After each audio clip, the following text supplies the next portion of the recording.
मुझे तो लगता है जो बिलावल भुट्टो है वो उनका जुड़वा भाई था।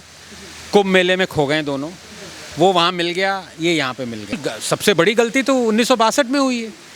अक्साई चिन्ह जो है वो दिया गया नंबर 1। नंबर 2, अंबेडकर बार बार वार्न कर रहे थे 1950s से लेकर कि ये चाइना को सपोर्ट इतना मत करो, बट नेहरू जी नहीं माने। उन्होंने ना कि सपोर्ट ही किया, तो अलग बात है, यूनाइटेड नेशंस के लिए सीट के लिए भी चाइना का प्रचार कर रहे थे। Nehru was working for China.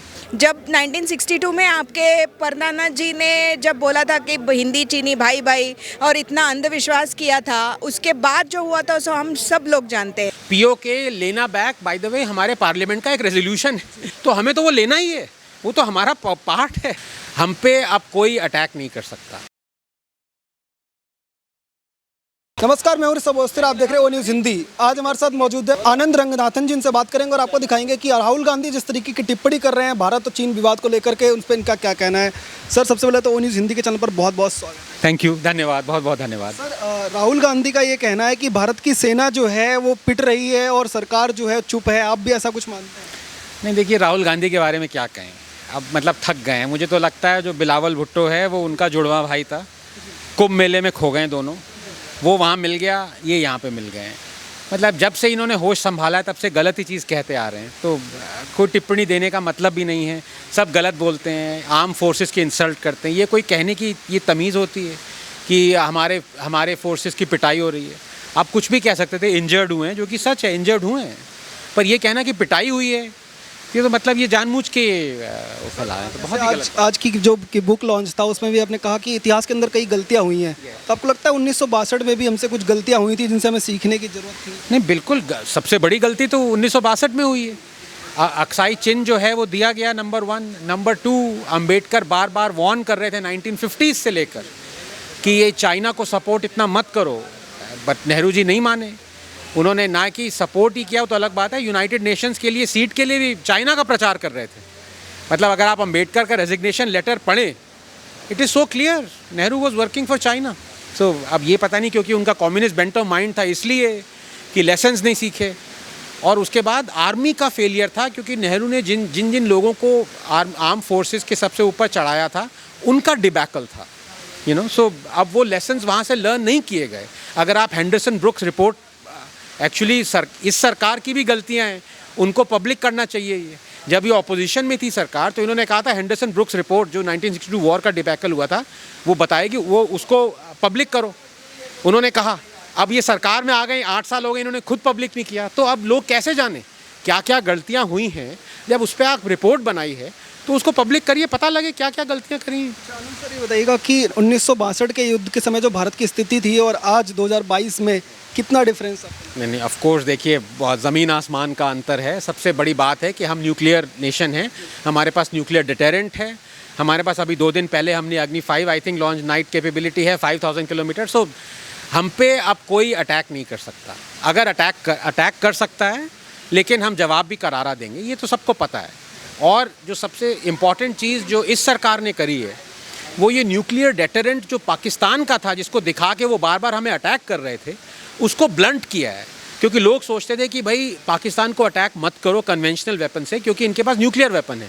पर बालाकोट में स्ट्राइक करी कि है तो है तुम्हारे पास, अब ये तुमने गलती करी, इसको भुगतोगे। This has been a game changer. कुछ लोग जो है राजनीतिक विश्लेषक, वो ये कह रहे हैं कि पीओके का मुद्दा हाईलाइट हुआ था और पीओके पर भारत सरकार जो चर्चा कर रही थी, उसी बीच चाइना का ये मुद्दा आया, तो चाइना क्या जानबूझकर दोस्ती निभा रहा है पाकिस्तान से? ऐसा देखिए, चाइना तो पाकिस्तान का दोस्त है ही है। जो भी दुश्मन होते हैं, जो चोर होते हैं, वो आपस में तो मिली भगत तो उनकी चलती है, बट मुझे नहीं लगता ये इशू है। बिकॉज पीओके लेना बैक, बाय द वे, हमारे पार्लियामेंट का एक रेजोल्यूशन है, तो उसको हम जितनी बार रीइटरेट करें, वो तो हमारा, जब पार्लियामेंट ने खुद कह रखा है, तो ये थोड़ी ना कि इस सरकार ने ये माना है। इससे पहले भी जितनी सरकारें 1994 से, in fact I am not mistaken, Narasimha Rao ji ने ये कहा था, हमारा रेजोल्यूशन तब लिया गया है, तो हमें तो वो लेना ही है, वो तो हमारा पार्ट है। Thank you so much. हमारे साथ जुड़ी हुई हैं सैफाली वैद्य जी, इनसे बात करेंगे और आपको दिखाएंगे कि क्या उन गलतियों से भारत ने सीख ली है जो पहले गलतियां हुई थी। मैम, ओ न्यूज़ हिंदी के चैनल पर बहुत बहुत स्वागत है। जी, बहुत बहुत धन्यवाद। सैफाली जी, ये बताइएगा कि राहुल गांधी जिस तरीके से आज स्टेटमेंट दे रहे हैं और ये कह रहे हैं कि हमारी सेना जो है वो पिट रही है, हमारे सैनिक जो है वो पिट रहे हैं, और सरकार जो है वो सोई हुई है, सरकार स्टेप नहीं ले रही है, इवन सवाल तक लोग नहीं कर रहे हैं, तो क्या कहना चाहिए? नहीं, ये तो बहुत गलत बात है। जिस तरह से सेना को पॉलिटिसाइज किया जा रहा है, ये तो बहुत ही गलत बात है। आप किसी भी पार्टी के हों, चाहे आप सत्ता में हों, चाहे आप ऑपोजिशन में हों, लेकिन आपकी सेना तो आपकी सेना है, आपका देश तो आपका देश है। इस पे अगर आपको गर्व नहीं है, अगर आप पब्लिकली बोल रहे हो कि अपनी हमारी सेना पीट रही है, जबकि वस्तुस्थिति ये नहीं है, तो इसका मतलब साफ साफ ये है कि आप जनता का मनोबल जो है आप गिराना चाहते हो। आप अपने ही देश के प्रति, आप अपने ही सेना के प्रति संदेह पैदा करना चाहते हो, इसलिए आप स्टेटमेंट करते हो।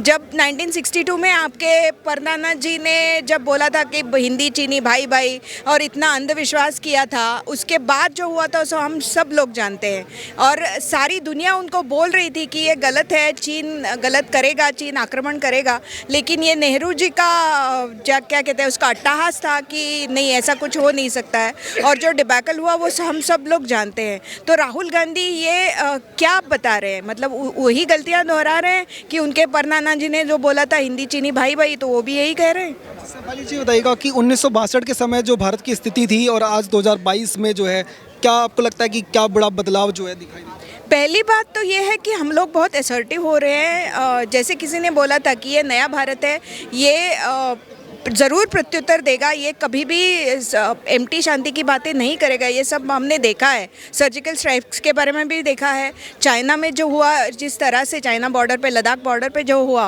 और जिस तरह से हमारी सेना ने प्रत्युत्तर दिया, वो भी हम जानते हैं। अभी अरुणाचल में जो हो रहा है, तब भी हमारी सेना जो प्रत्युत्तर दे रही है वो हम जानते हैं। तो ऑब्वियस है कि राहुल गांधी जो बोल रहे हैं वो झूठ बोल रहे हैं, लेकिन झूठ बोलना उनकी बहुत पुरानी आदत है, बहुत बार बोल चुके हैं। महबूबा मुफ्ती और अगर ओवैसी जी की बात करें तो वो भी लगातार यही कह रहे हैं कि 15,000 फीट की ऊंचाई पर चीनी सैनिक चढ़ जा रहे हैं और भारतीय सेना को जवाब देने नहीं दे रही है। मोदी सरकार ने रोक के रखा है। आपको लगता है सरकार ने सेना को हाथ रोके हुए हैं, ऐसा कुछ? जहाँ तक मैं जानती हूँ, मैं जानती नहीं हूँ इन मामलों में तो महबूबा मुफ्ती और ओवैसी भी नहीं जानते, तो वो उनको कहाँ से इन्फॉर्मेशन मिली मुझे पता नहीं है। मुझे तो पता नहीं है इसके बारे में।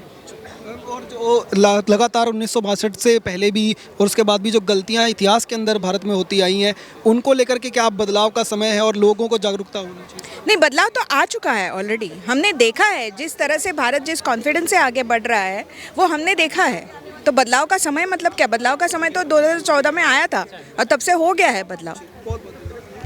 तो लगातार शेफाली जी से बात कर रहे थे, उनका कहना साफ है कि इंडो चाइना का मुद्दा हो या फिर बाद के बदलाव हो, लगातार भारत सरकार जो उस पर काम कर रही है। आप देखते रहिए ओ न्यूज़ हिंदी। धन्यवाद। जय हिंद।